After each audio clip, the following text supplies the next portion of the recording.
wanted to celebrate Valentine's Day by telling you all about the woman who was known as the love goddess of 1915. Does anybody know who that is off the top of their head? It's not Evelyn Nesbit. Okay, Peter knows, but that's because I told him. It's Audrey Munson, and practically nobody has heard about her today. But I find this woman incredibly fascinating because I think there's a bargain that a lot of women enter into with society that tells us that if we're just beautiful enough, then we'll be happy and we'll be loved. And that's why we're willing to spend a fortune on new clothes and makeup and plastic surgery, because the payoff is supposed to be that eventually somebody will love you because you look the way you're supposed to look. And I think there are some women that works out for. Giselle Bundchen seems like she's in a really good place right now. But there are also women that does not work out for at all, and one of them is Audrey Munson.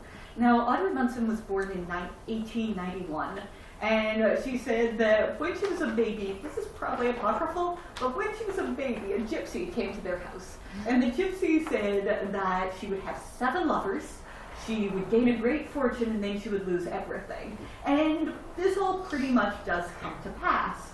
By 1915, Audrey Munson was debatably the most famous woman in the world. You may never have heard of her, but you have certainly seen her statue around New York. She posed for over 15 very, very famous statues. There are 3 of her in the Metropolitan Museum of Art.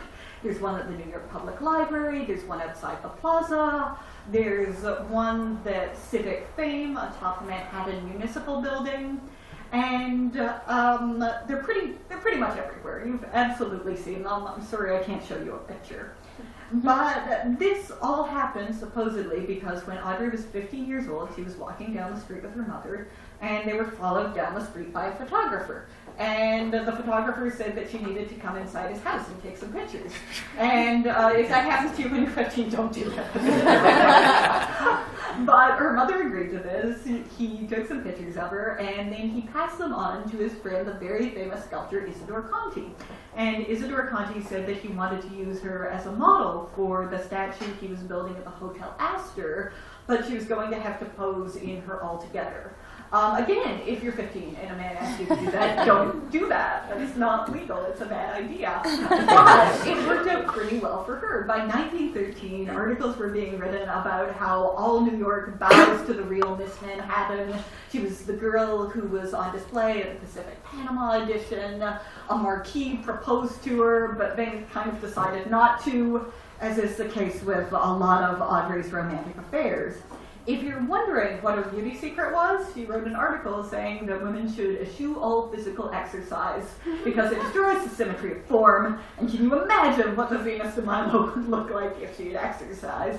Maybe she would have her arms? I don't know. She also started she was the first American star to star nude in film, so she started posing naked in a lot of these movies where she literally just walks back and forth by a river. They were incredibly famous. They all had names like Purity, with captions like, only the impure will see this as anything other than pure. So that just made her more famous. And this all sounds really great. It wasn't exceptionally fun for Audrey. If you've heard about models being treated today, it was worse in 1915. There's one very famous account where Audrey wrote that a very distinguished artist had forced her to pose for a picture that he was doing of a waterfall where he suddenly dumped a basin of ice water on top of her head. And she jumped away, at which point he pulled out a gun and said that she was the only model who would work for this and he would kill her if she dropped her pose. And afterwards, she got pneumonia. He paid for it to be treated. And she went on to say, I really admired how committed he was to that work because male artists get away with a lot through all of history. But that picture is now inside the Met, so that worked out to be a very beautiful sculpture. I don't want to paint Audrey as a wholly wonderful person. She was incredibly into eugenics, which was a very popular trend at the time. She claimed that she was a demon for pure races. In 1921, she held a contest to find a man she was going to marry for the advancement of the Nordic race. So if you've read The Great Gatsby, Tom Buchanan would have fucking loved her.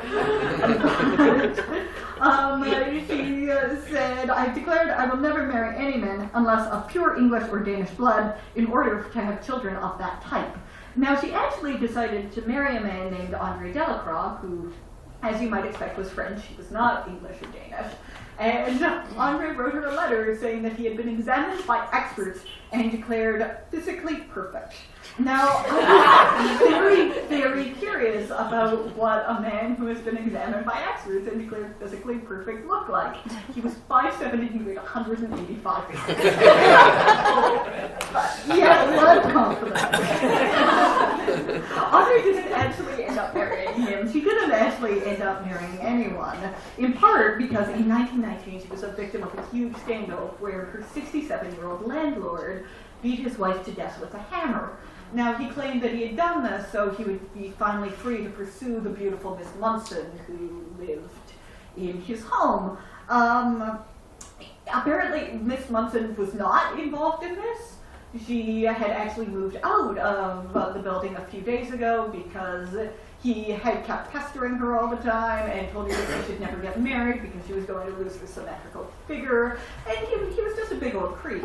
But he eventually committed suicide in jail, and America became convinced that Audrey Munson was this femme fatale who convinced men to kill their wives and then left them to die. Audrey moved back home with her mother. The Wilkins case had ruined my life, she claimed. The public used to love and admire me. Now all I find is hate. She tried to get a job as a librarian's assistant. She was turned down. She tried to get a job working at a newspaper for 15 cents a day. She was turned down. Her neighbors made fun of her because she was known to have posed naked for all of these things. And it's kind of a fascinating look at history that having this huge public scandal wasn't a case of all press is good press. It was a case of bad press will destroy your life and you'll have to live with your mother until you die. And finally, in 1922, at the age of 31, Audrey Munson had basically given up all of her hopes by the standards of the time. She was over the hill. She drank mercury in an attempt to commit suicide. Unfortunately, or I guess we can say fortunately, depending upon your opinion, it didn't work. And one thing about drinking mercury is that if it doesn't kill you, it will make you absolutely insane. So Audrey started referring to herself as the Baroness Audrey Mary von Munchausen. She began setting fire to the farms of people who lived nearby that she disliked. She got a pair of rollerblades and she wore them everywhere. Her mother continued to contest that she was not insane, she was just very nervous and very high-spirited. But she was eventually institutionalized after she attacked a man who was beating his horse. And she lived at the St. Lawrence State Hospital until her death in 1996. She lived to be almost 100. And today she's buried in an unmarked grave, and there are these various organizations that try to raise funds to get a proper grave for Audrey Munson. So if you think her story's interesting, you can always donate to one of those. But is all of this to tell you not to invest in beauty procedures because they won't make you truly happy? No, go for it. I own like every Tom Ford lipstick. If anything, it's to tell you never to drink mercury. And that being beautiful can't ensure a happy life for anyone, even the American Venus. The only thing that can do that is a really good gypsy prophecy when you're a baby.